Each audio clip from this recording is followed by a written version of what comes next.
tiếng thôi chứ. Chúng nghe thế bây giờ.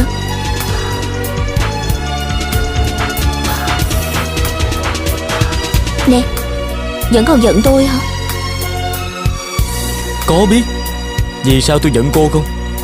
Vì tôi còn không biết kết cục của chúng ta thế nào. Chúng chỉ cần tôi thôi. Nhưng mà cả hai chúng ta sẽ chết đó, cô hiểu chưa? Tôi không muốn cô gặp nguy hiểm chút nào hết. Chúng ta phải thoát khỏi đi. Ba của cậu chắc chắn sẽ cử người cứu chúng ta mà. Hơi khó đó. Chúng ta đang ở trong thế bất lợi mà. Mà sao cô lại ra khỏi xe chứ? Cô điên rồi.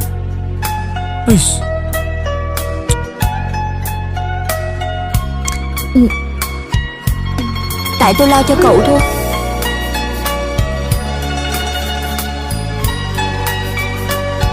Tôi không thể bỏ cậu một mình được. Nếu cậu là tôi thì cậu cũng sẽ không bao giờ bỏ tôi một mình, có đúng không?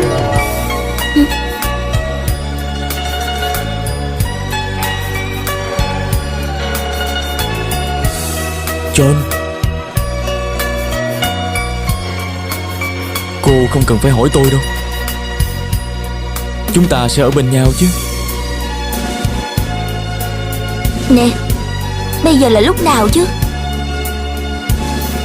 Lúc này là thời điểm tốt nhất rồi.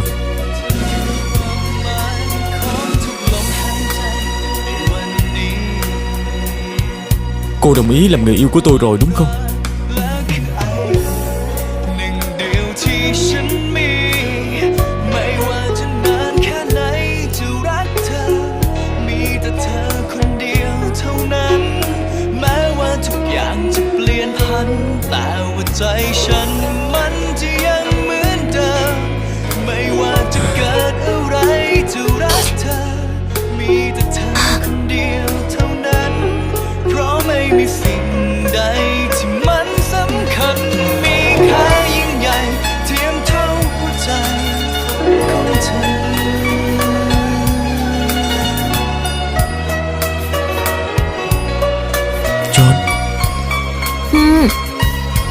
Không cần phải nói nữa đâu.